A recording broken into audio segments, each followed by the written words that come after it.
Hi friends, ನಮಸ್ತೆ. ಇವತ್ತಿನ ಯಜಮಾನ ಸೀರಿಯಲ್ ಅಲ್ಲಿ ಏನಾಗುತ್ತೆ ಅಂತ ನೋಡೋಣ ಬನ್ನಿ. ಸೊ ಅದಕ್ಕೂ ಮುಂಚೆ ಇನ್ನೂ ಈ ಚಾನಲ್ ಯಾರು ಸಬ್ಸ್ಕ್ರೈಬ್ ಮಾಡದೆ ವಿಡಿಯೋ ನೋಡ್ತಾ ಇದ್ದೀರಾ, ದಯವಿಟ್ಟು ಸಬ್ಸ್ಕ್ರೈಬ್ ಮಾಡ್ಕೊಳ್ಳಿ, ಲೈಕ್ ಮಾಡಿ ಅಂಡ್ ಶೇರ್ ಮಾಡಿ. ಹಿಂದಿನ ಹಂಚಿಕೆಯಲ್ಲಿ ನಾವು ನೋಡಿರೋ ಹಾಗೆ ರಾಯ್ ಜಾನ್ಸ್ಗೆ ಊಟನ ಪಾರ್ಸಲ್ ತಂದು ಕೊಡ್ತಾ ಇರ್ತಾನೆ. ಹಾಗೂ ಹೀಗೂ ಮಾಡಿ ಊಟನ ಕೊಟ್ಟು ವಾಪಸ್ ಹೋಗುವಾಗ ರಾಘು ಮತ್ತು ತರುಣ್ ಕೈಗೆ ಸಿಕ್ಕಾಕೊಂಡ್ಬಿಡ್ತಾನೆ. ರಾಯ್ನ ಕಂಡು ರಾಘು, ಏನ್ ರಾಯ್ ನೀನಿಲ್ಲಿ ಅಂತ ಕೇಳಿದಾಗ, ಅದು ಸರ್ ನಾನು ಮೇಡಮ್ ನ ವಿಸಿಟ್ ಮಾಡೋಕ್ ಬಂದಿದ್ದೆ ಅಂತ ಹೇಳಿದಾಗ, ಅದಿರ್ಲಿ ರಾಯ್, ಮುಂದಿನ ಡೋರ್ ಬಿಟ್ಟು ಹಿಂದಿನ ಡೋರಿಂದ ಯಾಕೆ ಬರ್ತಾ ಇದೀಯಾ ಅಂತ ಕೇಳಿದಾಗ, ಅದು ಮೇಡಮ್ ಅವರು ಬಿಸಿ ಇದ್ರು ಸರ್, ಅದಕ್ಕೆ ಒಂದ್ ಪ್ರದಕ್ಷಿಣೆ ಹಾಕೋಣ ಅಂತ ಮನೆ ಸುತ್ತ ಒಂದ್ ಪ್ರದಕ್ಷಿಣೆ ಹಾಕಿ ಹೋಗ್ತಾ ಇದ್ದೆ. ಯಾಕಂದ್ರೆ ಝಾನ್ಸಿ ಮೇಡಮ್ ಅವರು ನನ್ಗ್ ದೇವ್ರಿದ್ದಂಗೆ ಅಲ್ವಾ. ಸರಿ ಸರ್, ನಂಗ್ ಟೈಮ್ ಆಗುತ್ತೆ ಅಂತ ರಾಯ್ ಅಲ್ಲಿಂದ ಹೊರಟೋಗ್ತಾನೆ. ಅದೇ ಟೈಮ್ಗೆ ರಾಘುಗೊಂದು ಕಾಲ್ ಬರುತ್ತೆ. ಆ ಕಡೆಯಿಂದ ತಾತ ಕಾಲ್ ಮಾಡಿರ್ತಾನೆ. ಹೇಗಿದೀಯಪ್ಪ ರಾಘು, ಆರಾಮಿದೀಯಾ ಅಂತ ಕೇಳಿದಾಗ, ಹಾ ತಾತ, ನಾನು ಹುಷಾರಾಗಿದ್ದೀನಿ, ನೀವು ಹುಷಾರಾಗಿದ್ದೀರಾ ಅಂತ ಈ ಕಡೆಯಿಂದ ರಾಘು ಕೇಳ್ತಾನೆ.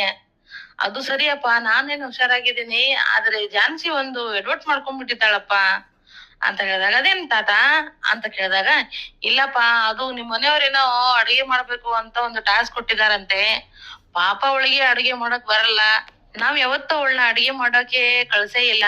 ಅಂತದ್ರಲ್ಲಿ ಅವಳು ಅಡಿಗೆ ಮಾಡೋ ಅಂದ್ರೆ ಏನ್ ಮಾಡ್ತಾಳೆ, ಅದಕ್ಕೆ ಅವಳು ತಾನ್ ಸೋಲ್ಬಾರ್ದು ಅಂತ ರಾಯ್ ಹತ್ರ ಅಡಿಗೆನ ಪಾರ್ಸಲ್ ತಗೊಂಬ ಅಂತ ಕೇಳಿದಾಳಂತೆ. ಅದಕ್ಕೆ ರಾಯ್ ಅಲ್ಲಿಗೆ ಊಟ ತಗೊಂಡ್ ಬಂದಿದ್ದಾನೆ ಅಂತ ಹೇಳಿದಾಗ, ಏನು ರಾಯ್ ಊಟ ತಗೊಂಬಂದಿದ್ದಾನ ಅಂತ ರಾಘು ಕೇಳ್ತಾನೆ. ಹೌದಪ್ಪ, ಈ ವಿಷಯ ಮನೆಯವ್ರಿಗೆ ಗೊತ್ತಾಗಿ ಮನೆಯವ್ರಿಗೆ ಬೇಜಾರಾಗೋಕ್ಕಿಂತ ಮುಂಚೆ ನೀನೇ ಅವಳಿಗೆ ಬುದ್ಧಿ ಹೇಳು, ಈ ತರ ಎಲ್ಲ ಮಾಡಕ್ ಹೋಗ್ಬೇಡ ಅಂತ ಹೇಳು. ಅದ್ರಲ್ಲೂ ನಿಮ್ ಮನೆಯವ್ರಿಗೂ ಹೇಳು, ಅವಳಿಗೆ ಕೆಲ್ಸ ಬರಲ್ಲ, ಅವಳಿಗೆ ಫೋರ್ಸ್ ಮಾಡ್ಬೇಡಿ ಅಂತಾನು ಹೇಳಪ್ಪ. ಅವ್ರು ತಿಳುವಳಿಕೆ ಇರೋರು, ಅರ್ಥ ಮಾಡ್ಕೋತಾರೆ. ಸರಿನಪ್ಪ, ನಾನ್ ಇಡ್ತೀನಿ ಅಂತ ತಾತ ಕಾಲ್ನ ಕಟ್ ಮಾಡ್ತಾನೆ.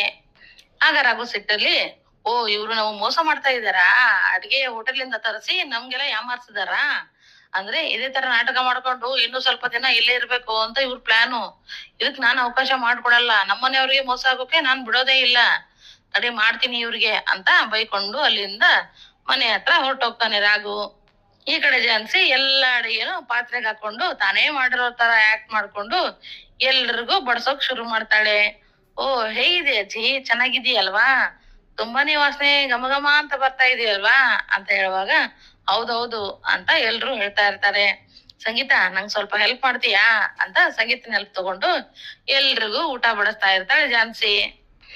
ಝಾನ್ಸಿ ಮಾವನ್ ಕೇಳ್ತಾಳೆ, ಮಾವ ಹೇಗಿದೆ ಅಂತ ಕೇಳಿದಾಗ, ಓ ಚೆನ್ನಾಗಿದೆ ಕಣಮ್ಮ, ಅಡ್ಗೆನ ಬರಲ್ಲ ಅಂತ ಹೇಳ್ದೆ, ಎಷ್ಟ್ ಚೆನ್ನಾಗ್ ಮಾಡಿದ್ಯಾ ಗೊತ್ತಾ, ಸಖತ್ತಾಗ್ ಮಾಡಿದ್ಯಮ್ಮ, ಮೊದ್ಲೇ ಹೊಟ್ಟೆ ತುಂಬಾನೇ ಹಸಿವಾಗಿತ್ತು, ಚೆನ್ನಾಗಿ ಅಡಿಗೆ ಮಾಡಿದ್ಯಾ, ಮನ್ಸಂತೂ ಬಂತು ಅಂತ ಹೇಳುವಾಗ ಎಲ್ರು ಕೇಳ್ತಾ ಹೋಗ್ತಾಳೆ, ಹೇಗಿದೆ ಹೇಗಿದೆ ಅಂತ. ಎಲ್ರು ಚೆನ್ನಾಗಿದೆ ಚೆನ್ನಾಗಿದೆ ಅಂತಾನೆ ಹೇಳ್ತಾ ಇರ್ತಾರೆ. ಅದೇ ಟೈಮಿಗೆ ರಾಘು ಒಟ ಅಂತ ಝಾನ್ಸಿನ ಬೈಕೊಂಡು ಬರ್ತಾ ಇರ್ತಾನೆ. ಇವ್ರೇನ್ ಅನ್ಕೊಂಡಿದಾರೆ, ನಮ್ನ ಅಷ್ಟೊಂದು ಈಸಿಯಾಗಿ ಅಮರ್ಸ್ಬೋದು ಅಂತ ಅನ್ಕೊಂಡಿದಾರ, ಇದಕ್ ನಾನು ಯಾವತ್ತೂ ಅವಕಾಶ ಕೊಡಲ್ಲ, ಏನಿದ್ದು ಎಲ್ಲಾ ವಿಷಯನೂ ಹೇಳಿ ಇವ್ರನ್ನ ಮನೆಯಿಂದ ಆಚೆ ಹಾಕ್ಬಿಡ್ತೀನಿ ಅಂತ ಬೈಕೊಂಡು ಮನೆ ಹತ್ರ ಬರ್ತಾ ಇರ್ತಾನೆ.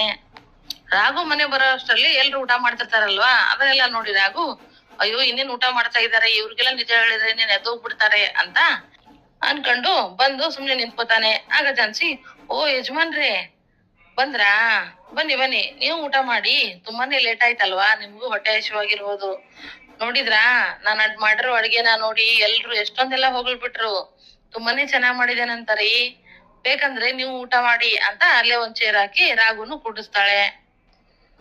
ಆಗ ರಾಘು ಎಲ್ಲಾನು ಟೇಸ್ಟ್ ಮಾಡ್ತಾ, ಓ ಝಾನ್ಸಿ ಅವ್ರೆ, ಇದನ್ನು ಖಂಡಿತ ನೀವೇ ಮಾಡಿದ್ರಾ, ನಿಜವಾಗ್ಲೂ ಹೇಳಿ ಅಂತ ಕೇಳಿದಾಗ, ಯಾಕೆ ರಾಘು ಹೀಗ್ ಕೇಳ್ತಾ ಇದೀಯಾ, ನನ್ನ ಕೈಯಾರೆ ಮಾಡಿದೀನಿ, ಅದು ಎಷ್ಟು ಪ್ರೀತಿಯಿಂದ ಮಾಡಿದೀನಿ ಗೊತ್ತಾ, ಕಷ್ಟಪಟ್ಟು, ಆದ್ರೆ ನೀನ್ ಯಾಕೆ ಈ ತರ ಹೇಳ್ತಾ ಇದೀಯಾ ಅಂತ ಹೇಳಿದಾಗ, ಅಲ್ಲ ಮೇಡಮ್, ನಿಮ್ಗೆ ಅಡುಗೆ ಬರಲ್ಲ ಅಂತ ಹೇಳಿದ್ರಿ, ಇಷ್ಟೊಂದ್ ಮಾಡೋಕೆ ಹೇಗ್ ಸಾಧ್ಯ, ಅದು ಇಷ್ಟ ಚೆನ್ನಾಗಿ ಅಂತ ಹೇಳ್ತಾ ಇರುವಾಗ ಝಾನ್ಸಿ, ಅಯ್ಯೋ ರಾಘು, ನಾನೇನ್ ಸುಳ್ಳು ಹೇಳ್ತಾ ಇದ್ದೀನಾ, ನಾನೇ ನನ್ ಕೈಯಾರ ಮಾಡಿದೀನಿ, ಬೇಕಂದ್ರೆ ಮನೆಯವ್ರನ್ನೆಲ್ಲರೂ ಕೇಳು, ಎಲ್ರು ನೋಡಿದಾರೆ ನಾನೇ ಮಾಡ್ತಾ ಇದ್ದಿದ್ದು, ನೀನ್ ಈ ಊಟ ಮಾಡೋದ್ ಬಿಟ್ಟು ಈ ತರ ಎಲ್ಲ ಮಾತಾಡಿದ್ರೆ ನಾನೇನ್ ಹೇಳು, ಬೇಕಂದ್ರೆ ಎಲ್ಲರನ್ನು ಕೇಳು ಅಂತ ಹೇಳಿದಾಗ ಎಲ್ರನ್ನು ಮುಖ ನೋಡಿ ಸುಮ್ನೆ ಊಟ ಮಾಡ್ತಾನೆ ರಾಘು.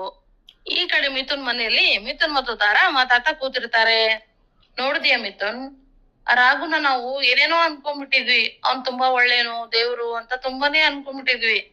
ಆದ್ರೆ ಅವನು ಯಾವ್ದರ ನಮ್ಗೆ ಯಾಮಾರ್ಸ್ಬಿಟ್ಟ ಅಲ್ವಾ, ಎಷ್ಟೆಲ್ಲಾ ಮೋಸ ಮಾಡ್ಬಿಟ್ಟ, ನಂಬ್ಸಿ ನಮ್ನ ಕುತ್ತಿಗೆ ಕೊಯ್ದ್ಬಿಟ್ಟ ಅಂತ ಹೇಳುವಾಗ, ಅಲ್ಲಮ್ಮ ಯಾಕ ಆತರ ಹೇಳ್ತೀಯ ಭಾವ, ಆತರ ಇಲ್ಲ, ಅವ್ರಿಗೇನೆ ಮೋಸ ಆಗಿದೆ. ಆ ಝಾನ್ಸಿ ಅವ್ರಿಗೆ ಮೋಸ ಮಾಡಿದಾರಲ್ವಾ, ಪಾಪ ಅವ್ರ ಏನ್ ಮಾಡಕ್ಕಾಗತ್ತೆ. ಹಾಗ್ ನೋಡ್ಬೇಕಂದ್ರೆ ನಮ್ಮಿಂದನ ಅವ್ರಿಗೆ ತೊಂದ್ರೆ ಆಗಿರೋದು. ಈ ಎಲ್ಲಾ ಪರಿಸ್ಥಿತಿಗೆ ನಾವೇ ಕಾರಣ. ಅಲ್ಲಮ್ಮ, ನನ್ ಮದುವೆಯಲ್ಲಿ ನಾನು ಅದು ಬೇಕು ಇದು ಬೇಕು ಅಂತ ತುಂಬಾನೇ ಅವ್ರ ಮುಂದೆ ನಮ್ ಡಿಮ್ಯಾಂಡ್ ನ ಹೇಳ್ಕೊಂಡ್ಬಿಟ್ಟಿವಿ. ಸಾಲದಕ್ಕೂ ನಾನು ನಮ್ ಫ್ರೆಂಡ್ಸ್ ಬರ್ತಾರೆ, ಅವ್ರಿಗೆ 5 ಸ್ಟಾರ್ ಹೋಟೆಲ್ಲೇ ಬೇಕು, ಅದು ಇದು ಅಂತ ಅವ್ರಿಗೆ ತುಂಬಾನೇ ತೊಂದ್ರೆ ಕೊಟ್ಬಿಟ್ವಮ್ಮ. ನಾವು ಸ್ವಲ್ಪನೂ ಯೋಚನೆ ಮಾಡ್ಲಿಲ್ಲ. ಅವ್ರು ಅಷ್ಟೊಂದ್ ದುಡ್ಡು ಎಲ್ಲಿಂದ ತರ್ತಾರೆ ಏನು ಅಂತ ನಾವ್ ಯೋಚನೆ ಮಾಡಿದ್ರೆ ಇವತ್ತು ಈ ಪರಿಸ್ಥಿತಿ ಇರ್ತಾ ಇರ್ಲಿಲ್ಲಮ್ಮ. ನೀವ್ ನೋಡಿದೀಯಾ, ರಾಘು ಭಾವನಿಂದ ಅನಿತನ್ಗೆ ಕಾಲ್ ಸರಿ ಹೋಯ್ತು, ಬಾಯಿ ಸರಿ ಹೋಯ್ತು. ಅವಳು ಮೊದ್ಲಿನ ತರ ಆದ್ಲು. ಮುಂಚೆ 8 ವರ್ಷದಿಂದ ಅವಳು ವೀಲ್ ಚೇರ್ ಮೇಲೆ ಕೂತಿದ್ಲು ಅಂತ ಹೇಳ್ತಾ ಇರುವಾಗ ಅನಿತ್ ಅಲ್ಲಿಗೆ ಬರ್ತಾಳೆ.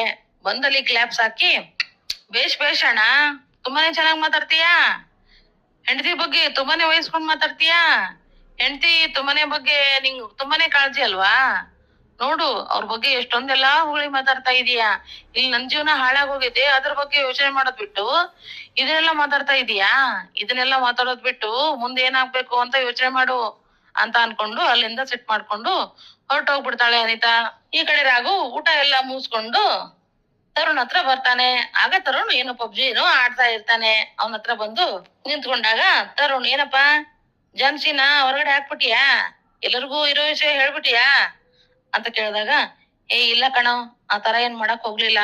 ಯಾಕಂದ್ರೆ ಎಲ್ರು ಊಟಕ್ ಕೂತ್ಕೊಂಡ್ಬಿಟ್ಟಿದ್ರು ಕಣೋ, ನಾನ್ ಹೇಳ್ಬೇಕು ಅನ್ನೋ ಅಷ್ಟರಲ್ಲಿ ಪಾಪ ಎಲ್ರು ಎದ್ದೋಗ್ಬಿಟ್ರೆ ಎಲ್ರಿಗೂ ಬೇಜಾರಾಗತ್ತೆ ಅಂತ ಸುಮ್ನೆ ಕೂತು ನಾನು ಊಟ ಮಾಡಿ ಬಂದ್ಬಿಟ್ಟೆ ಅಂತ ಹೇಳಿದಾಗ, ಓ ಅಂದ್ರೆ ಹೆಂಡ್ತಿನ ಸೇವ್ ಮಾಡ್ದೆ ಅಂತ ಹೇಳು. ಅಲ್ಲಪ್ಪ, ನಿನ್ ಹೆಂಡ್ತಿ ನಾವ್ಯಾಕಪ್ಪ ಬೇಜಾರ್ ಮಾಡ್ಕೋತೀವಿ. ನೀನ್ ಅವಾಗೊಂಥರ ಇವಾಗೊಂಥರ ಯಾಕೋ ಈ ತರ ಮಾತಾಡ್ತಾ ಇದೀಯಾ, ಏನಾಗಿದೆ ನಿನಗೆ, ಸುಮ್ನೆ ಇದನ್ನೆಲ್ಲ ಬಿಟ್ಟು ಅವಳ ಜೊತೆಗೆ ಚೆನ್ನಾಗಿರೋದ್ ಕಲಿ ಅಂತ ಹೇಳುವಾಗ, ಬರೇ ಅದನ್ನೇ ಮಾತಾಡ್ತೀಯಲ್ಲೋ ನೀನು ಅಂತ ರಾಘು ಬೈತಾನೆ. ಅಲ್ಲಪ್ಪ, ನಾನೇನೋ ನಿಜ ಹೇಳಿದ್ರೆ ನೀನ್ ಈ ತರ ಕೋಪ ಮಾಡ್ಕೋತೀಯ. ಒಂದ್ಸಾರಿ ಅವ್ರನ್ನ ಹೊರಗಡೆ ಹಾಕ್ತೀಯಾ ಅಂತ ಹೇಳ್ತೀಯ, ಇನ್ನೊಂದ್ಸಾರಿ ಬೇಡ ಅಂತ ಹೇಳ್ತೀಯ. ಎಲ್ಲಾ ಪ್ರೀತಿನ ಮನಸ್ಸಲ್ಲಿ ಇಟ್ಕೊಂಡು ಯಾಕೋ ಈ ತರ ನಾಟಕ ಮಾಡ್ಕೋತೀಯ ಅಂತ ಅಲ್ಲಿಂದ ಹೊರಟೋಗ್ತಾನೆ ತರುಣ್. ಈ ಕಡೆ ಮನೇಲಿ ಎಲ್ರು ಊಟ ಮಾಡ್ಕೊಂಡು, ಊಟ ತುಂಬಾನೇ ಚೆನ್ನಾಗಿತ್ತಲ್ಲ, ಪರವಾಗಿಲ್ಲ ಅತ್ತೆ, ತುಂಬಾನೇ ಚೆನ್ನಾಗ್ ಮಾಡಿದಾಳೆ ಅಂತ ಮಂಜುಳಾ ಹೇಳ್ತಾ ಇರೋವಾಗ, ಸಾಕ್ ಮಾಡೆ, ಅವಾಗಿಂದ ಅದನ್ನೇ ಹೇಳ್ತಾ ಇದೀಯಾ ಅಂತ ಹೇಳುವಾಗ ಝಾನ್ಸಿ ಅಲ್ಲಿಗೆ ಬೀಡನ ತಗೊಂಡು ಬರ್ತಾಳೆ. ಅದು ನಿಮ್ಗೆಲ್ಲಾ ಬೀಡ ತಂದಿದ್ದೆ ನಾನು ಅಂತ ಹೇಳಿದಾಗ, ಏನು ಬೀಡನ ಅಂತ ಎಲ್ರು ಶಾಕ್ ಆಗ್ತಾರೆ. ಅದು ಅದು ಅದು ಅಂತ ಹೇಳ್ತಾ ಇರುವಾಗ, ಇದನ್ನೆಲ್ಲಿಂದ ತಂದೆ ಅಂತ ಅಜ್ಜಿ ಕೇಳ್ತಾಳೆ. ಆಗ ಝಾನ್ಸಿ, ಅದು ಅದು ಅತ್ತೆ ನಾನೇ ಮಾಡಿದ್ದು ಅಂತ ಹೇಳ್ಬಿಡ್ತಾಳೆ. ನೀನೇ ಮಾಡಿದ್ಯಾ, ಅಲ್ಲೇ ಮಂಜುಳಾ, ಇದೆಲ್ಲ ಮಾಡೋಕೆ ಎಲ್ಲ ಸಾಮಗ್ರಿಗಳು ಮನೆಗಿತ್ತಾ ಅಂತ ಕೇಳಿದಾಗ, ಇಲ್ಲ ಅತ್ತೆ ಇದ್ದಿದ್ದಿಲ್ಲ ಅಂತ ಮಂಜುಳಾ ಹೇಳ್ತಾಳೆ.